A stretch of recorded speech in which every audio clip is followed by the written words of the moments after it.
Baron Mag, au Gala Triard 2017 à Ottawa. Moi, c'est Jim Chab de Winnipeg, Manitoba, et je suis un vlogueur. Je raconte l'actualité culturelle à travers mes vlogs. Fait que je suis un vlognaliste. Oh, wow! Ben, d'inventer le mot. Excellent. Trademark, man. King. Mais parle-moi un petit peu de ton vlog, s'il vous plaît. Moi, dans le fond, je couvre des artistes de la francophonie canadienne, plus spécialement de l'Ouest, étant donné que je suis basé à Winnipeg.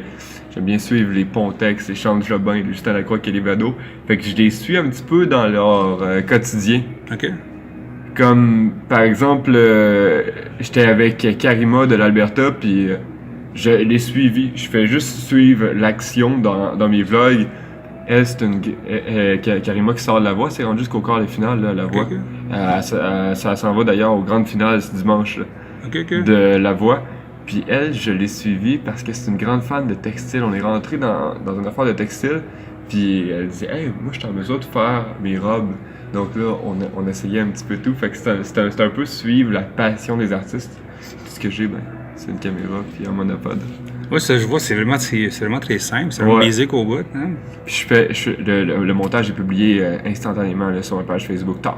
OK, il n'y a même pas de montage comme ça. Oui. Un mini-montage quand même. Il y a du montage. Mettons, je passe 1 heure avec l'artiste, mais je vais en faire 1 minute 30. OK. Ouais. C'est bon, OK. Puis parle-moi un petit peu de Winnipeg. Qu'est-ce qui se passe de la scène dans ce coin-là qu'on connaît pas, nous autres? Ah, Winnipeg. Pour vrai, c'est... Moi, là, les gens me posent souvent la question, est-ce que t'es bilingue? Je leur réponds non. Non, honnêtement, tout se passe à Saint-Boniface. Je traverse jamais le pont pour aller à Winnipeg. Moi, tout se passe à Saint-Boniface. Puis, pour vrai, j'utilise jamais l'anglais. Puis, il y a au moins un événement par soir en français.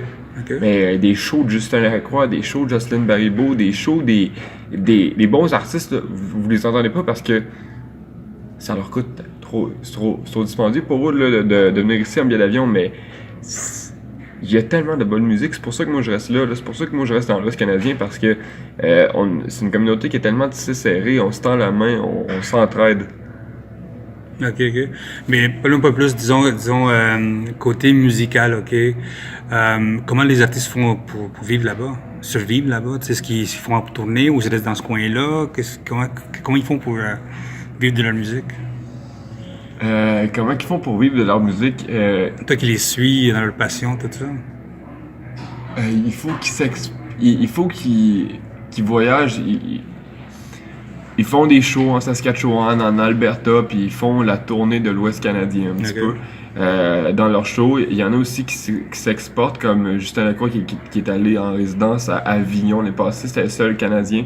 C'était le Souffle des Prairies. C'était le seul Canadien qui était présent au Festival Avignon Off. Okay. Il faut que tu t'exportes parce que c'est pas long que tu deviens saturé. Là. Mais c'est ça que je me disais, parce que quand même dans le coin de Winnipeg ou la Prairies, tous ces coins-là, c'est quand même un petit marché quand même, les artistes franco-canadiens, tu sais, il faut qu'il y ait ailleurs que ça. Tu sais. Ouais. Est-ce qu'il y a un marché assez gros pour les autres? Il faut quand même exporter bien sûr, mais est-ce qu'il y a... Mais je trouve que la communauté encourage beaucoup nos artistes. Je trouve que notre communauté achète beaucoup d'albums, puis on va les voir en show, puis on leur achète le matériel. C'est ça qui permet de les aider, mais il faut vraiment que nos artistes fassent les sauts au Québec. Puis je pense que ça prend la communauté québécoise qui leur ouvre leurs portes, puis qui font « Hey! » C'est bon ce que vous faites, là. OK. Parle-moi de ton vlog. Okay. Comment ça a commencé, ce vlog-là? Tu étais tout seul, que tu voulais faire quelque chose? Comment ça a commencé? En fait, je suis en nomination pour la meilleure émission musicale radio, télé ou web. Mais ça... De la francophonie canadienne? Ouais, dans la francophonie canadienne. Ça, c'est un diffuseur qui me dit « Ah non, t'as pas de place parce que je suis un bègue. » En fait, c'est que je bégaye. Fait que là, il me dit « Ah non, il y a pas de place pour toi dans l'industrie. » J'ai fait... J'étais photographe depuis l'âge de 12 ans.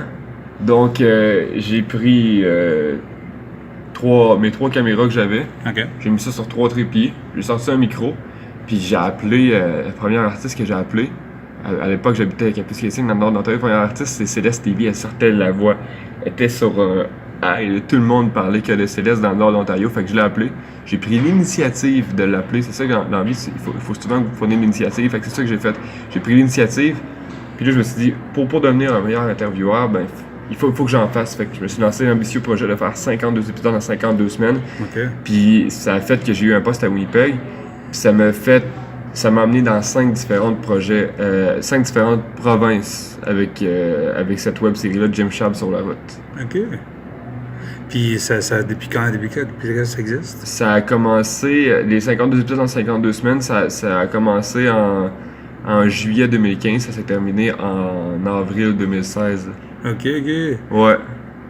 Puis depuis que tu as commencé jusqu'à maintenant, qu'est-ce que tu as vu d'évolution de la francophonie canadienne dans la musique? C'est une bonne question, je crois. J'ai vu des artistes qui s'en viennent, puis je trouve que de plus en plus, je trouve ça beau à voir qu'à Granby, qu'au Francouverte, on ouvre leurs portes. Regarde, je trouve ça beau parce que avant, on leur fermait vraiment nos portes à ces artistes-là. Puis de voir des gars comme Étienne Fletcher qui s'est rendu en grande finale cette année du côté de Granby, de voir comme de voir des gars comme Pontek qui s'est rendu jusqu'en demi-finale au Francouverte en 2016, de voir, ok, vous êtes là, puis qu'on leur ouvre la porte, puis je trouve ça beau d'un événement comme le Triard aussi. C'est la première année qu'ils ouvrent leurs portes à l'Ouest canadien. OK. Parce qu'avant, c'était à chaque 2 ans, puis c'était seulement réservé aux artistes de l'Ontario.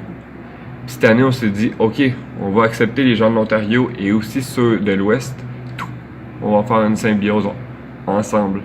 Est-ce que tu penses qu'il y avait une fermeture parce que tout le monde voulait protéger son marché, quelque chose comme ça? Mais non, en fait, c'est pourquoi il y a une ouverture? Parce que les gens, les Ontariens comme Steph Paquette, ils arrivaient et faisaient « Hey, moi j'ai gagné 8 triards! » Les triards valaient rien parce que sont seuls dans leur marché. Alors, plus que tu ouvres ça grand, ben là, le triard prend un peu plus de valeur. « Hey, j'ai gagné un triard, mais ce prix-là est remis partout dans la francophonie canadienne. » Plus de valeur que je suis meilleur autocompositeur d'Ontario puis je suis le seul. Donc. Ok, c'est la raison. C'est quoi tes nouveaux projets qui s'en viennent? En fait, moi, je suis un conférencier. OK. Fait que, dans le fond, je veux raconter mon histoire, comment je suis parti du bégaiement, comment je suis parti, j'ai survécu l'intimidation, puis je me suis rendu là à avoir une nomination au Triard. Comment je me suis rendu là, c'est que, dans le fond, quand tu es à l'école, on te juge selon tes différences. Alors tu veux toujours fit in the box, tu veux toujours être comme les autres. Et quand tu arrives sur le marché du travail, il faut que tu sois différent. C'est ça qui fait que tu as un job. Alors accepte-toi tel que tu es. Accepte-toi malgré tes différences. Moi, la journée que j'ai accepté de vivre avec mon bégaiement, ça a complètement changé ma vie. OK. Puis en même temps, je sais que t'es un morning man en plus, je sais. Ouais, je suis un animateur radio. Je fais l'émission du matin à la radio communautaire du Manitoba. Ah, OK. Ouais. Puis c'était quoi ton émission? C'est sur la culture musicale, tout ça? Ouais, c'est ça. En fait, on fait souvent ça au Québec, là. Ils font du patinage chez les artistes. Mais moi, mettons, je fais un petit peu du patinage sur nos artistes franco-manitobains. Donc, je parle juste des artistes du Manitoba français, là. OK. Pendant 2 heures, je fais « Hey, avez-vous ça? Justin Lacroix manqué son vol d'avion. Au lieu de venir à Ottawa, il avait booké un vol à Toronto. Fait que là, il a fallu qu'il... » Fait que je raconte de façon humoristique ce que c'est le quotidien des artistes, ce que je vois sur Facebook, parce que je me suis rendu compte, l'algorithme Facebook, là, Ouais. je fais juste scroller down mon fil d'actualité Facebook, puis je vois tout ce qui se passe dans ma communauté franco-manitobaine, parce que dans les journaux, on parle pas du Manitoba. À la télé, dans les journaux, il n'y a rien qui parle. Fait que j'ai ajouté tout le monde de la communauté franco-manitobaine dans mon fil d'actualité Facebook. Fait que je fais juste descendre, puis je vois tout ce qui se passe dans notre communauté. Fait que c'est ma façon de raconter l'actualité culturelle grâce à Facebook et leur algorithme que je remercie. Bon, excellent. Ton site web, s'il vous plaît? C'est un site web? C'est sur ma page Facebook. Vous pouvez me suivre directement sur Facebook, Jim Shab. Ben, excellent. Ben, merci beaucoup. Merci beaucoup, fort apprécié.